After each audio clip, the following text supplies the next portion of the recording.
ॐ भूर्भुवः स्वः तत्सवितुर्वरेण्यं भर्गो देवस्य धीमहि धियो यो नः प्रचोदयात्। नमस्ते जी, संस्कृत की कक्षा में आप सभी का हार्दिक स्वागत है। आज हम सत्री प्रत्यय के विषय में देखेंगे। सत्री प्रत्यय के अर्थ शेष रहता है सत्री प्रत्यय में, और सत्री प्रत्ययांत के लिंग, वचन और कारक विशेष्य के तुल्य होते हैं। सत्री प्रत्ययांत अर्थात सत्री प्रत्यय जो अंत में होता है, जैसे पठ धातु है उसमें अत लगा देते तो पठत हो जाता है। तो पठत शब्द क्या है? सत्री प्रत्ययांत है, अंत में सत्री प्रत्यय, उसका सत्री प्रत्ययांत कहें। प्रत्यय और अंत में प्रत्यय होने से प्रत्ययांत कहते हैं। तो सत्री प्रत्यय के जो रूप चलेंगे, लिंग, वचन और कारक कैसे होगा? विशेष्य के तुल्य होंगे। विशेष्य और विशेषण क्या है, आगे हम देखते हैं। सत्री प्रत्ययांत शब्द के रूप पुल्लिंग में पठत के तुल्य होंगे। इसकी तरह पठत, भवत, गच्छत जो होते हैं ना, पठन, पठन्तौ, पठन्तः, भवान, भवन्तौ, भवन्तः, उसके तुल्य चलेंगे। सत्री प्रत्ययांत शब्द क्रिया की वर्तमानता का बोध कराते हैं, मतलब वर्तमानता को अधिक बोध कराते हैं। खा रहा था, जा रहा था, ऐसे। धातु पठ है, अत लग दिए सत्री प्रत्यय तो पठत हो गया। रूप कैसे चलाएंगे? पठन, पठन्तौ, पठन्तः। खाद धातु में खादत, खादन, खादन्तौ, खादन्तः। हस धातु में सत्री प्रत्यय लग गया, हसत हो गया।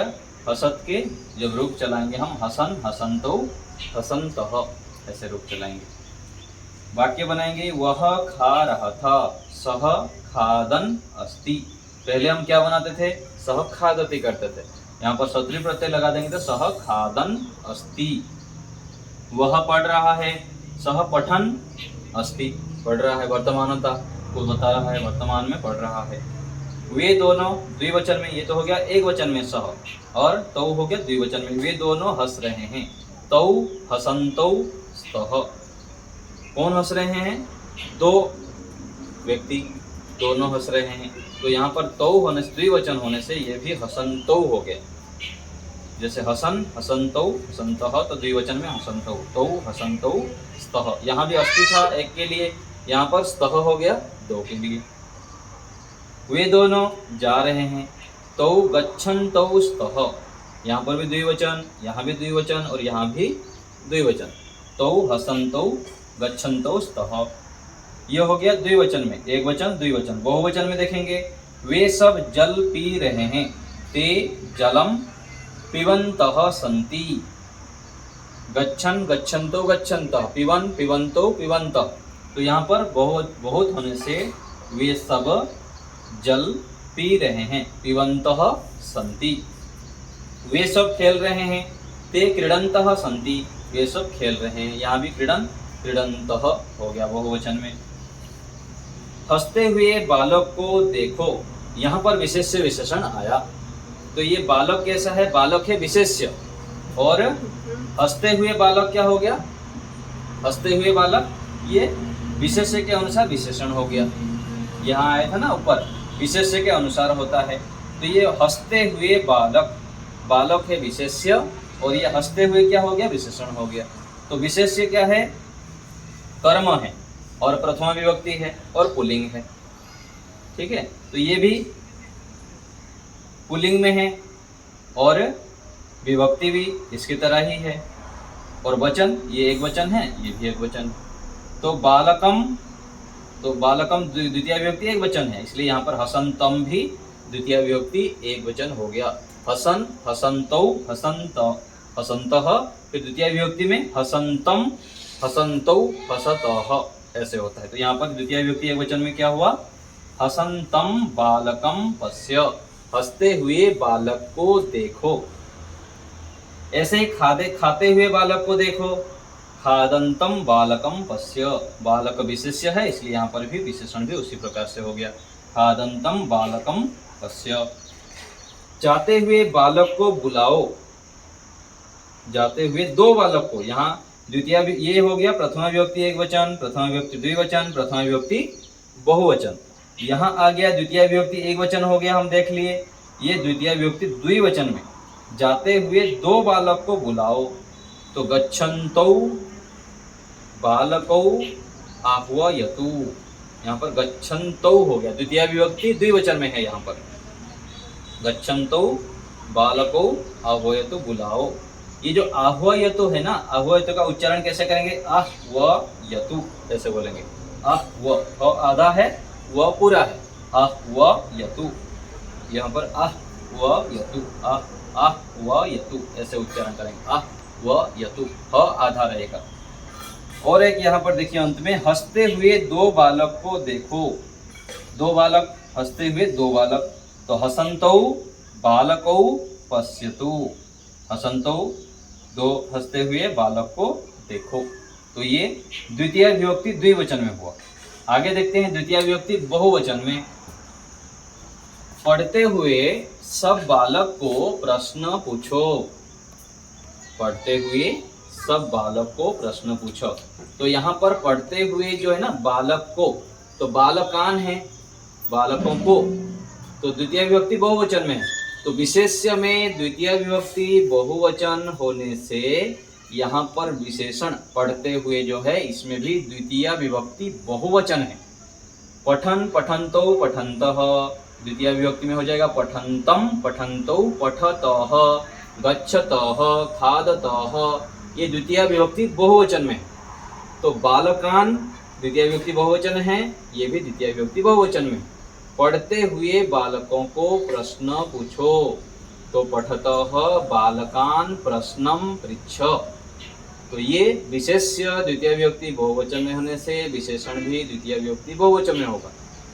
ठीक है, इसको ध्यान देंगे। खाते हुए सब बालक को प्रश्न पूछो, खादतः बालकान प्रश्नम पृच्छ। खादतः बालकान ऐसे हो जाएगा, ये द्वितीय विभक्ति बहुवचन हो गया। आगे चलते हैं तृतीय विभक्ति एक वचन में।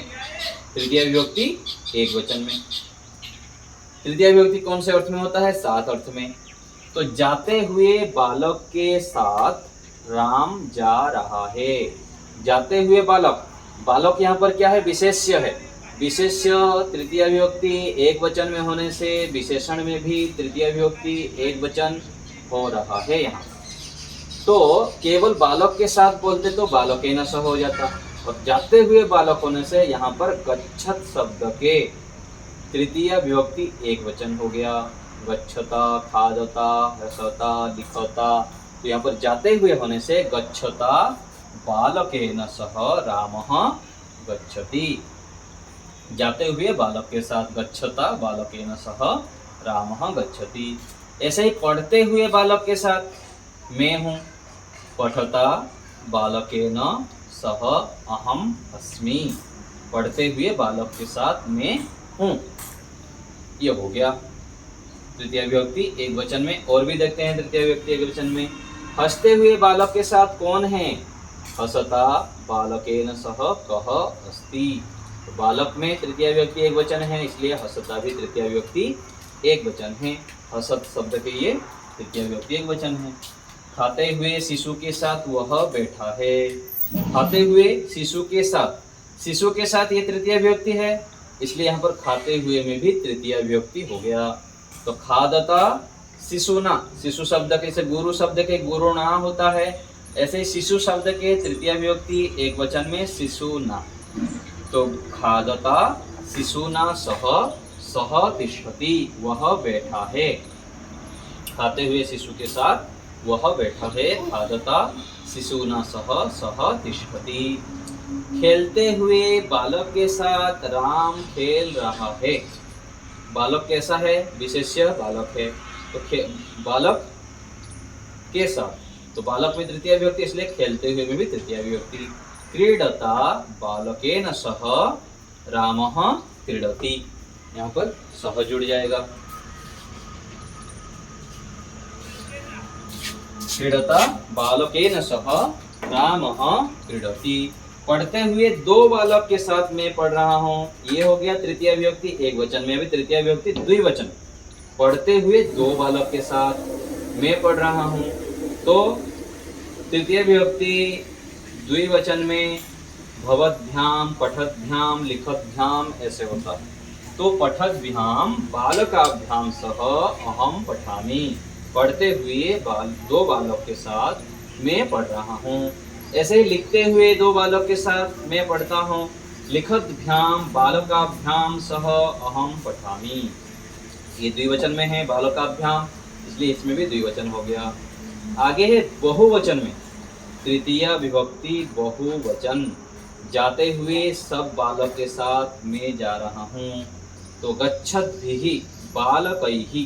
तो ये बालक तृतीय विभक्ति एक वचन में बालकैः रामैः, तो यहाँ पर गच्छद्भिः ये तृतीय विभक्ति बहुवचन में है।